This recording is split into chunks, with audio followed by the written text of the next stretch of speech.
BJP ಯಾವತ್ತೂ ಕೂಡ ನಮ್ಮ ಶೋಷಿತ ಪೀಡಿತ ಧ್ವನಿಗೆ ಸಾಮಾಜಿಕವಾಗಿ ಆರ್ಥಿಕವಾಗಿ ಶಕ್ತಿ ತುಂಬಿಕೊಂಡ್ಬಂದಂಥ ಒಂದು ರಾಷ್ಟ್ರೀಯ ಪಕ್ಷ ಸರ್. ಕೇವಲ ಭಾಷಣಕ್ಕಷ್ಟೇ ಸೀಮಿತವನ್ನು ಮಾಡಲಿಲ್ಲ. ಈ ಸಂದರ್ಭದಲ್ಲಿ ಗೌರವಾನ್ವಿತ ಪ್ರಧಾನಮಂತ್ರಿಗಳು ಕ್ಯಾಟ್ ಸರ್ವೆನೂ ಕೂಡ ಜನಗಣತಿ ಜೊತೆಗೆ ಅದನ್ನು ಕೂಡ ಅನೌನ್ಸ್ಮೆಂಟ್ ಮಾಡಿದ್ದಾರೆ.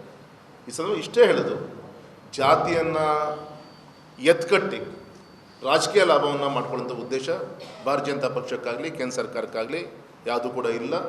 ನಿಜವಾದ ಕಳಕಳಿಯನ್ನು ಇಟ್ಕೊಂಡು ಸಾಮಾಜಿಕವಾಗಿ ಆರ್ಥಿಕವಾಗಿ ಹಿಂದುಳಿದವರನ್ನು ಅವ್ರನ್ನ ಗುರುತಿಸಿ ಅವರಿಗೆ ಪೂರಕವಾದಂಥ ಒಂದು ಸಮಾನಾಂತರವಾದಂಥ ಪರಿಸ್ಥಿತಿಯನ್ನು ನಿರ್ಮಾಣವನ್ನು ಮಾಡಲಿಕ್ಕೆ ಜಾತಿ ಗಣತಿ ಅವಶ್ಯಕವಾಗಿದೆ ಅಂತೇಳಿ ಪ್ರಧಾನಮಂತ್ರಿಗಳೇ ಸ್ವತಃ ಹೇಳಿ ಇವತ್ತು ಆ ದಿಕ್ಕಲ್ಲಿ ದಿಟ್ಟ ಹೆಜ್ಜೆಯನ್ನು ಇಟ್ಟಿದ್ದಾರೆ. ಹಾಗಾಗಿ ನೋಡಿಕೊಂಡು ಇವ್ರು ಕಾಪಿ ಮಾಡಿದ್ರು ಇನ್ನೊಂದು ಇದು ಯಾವುದು ಕೂಡ ಅವಶ್ಯಕತೆ ಇಲ್ಲ.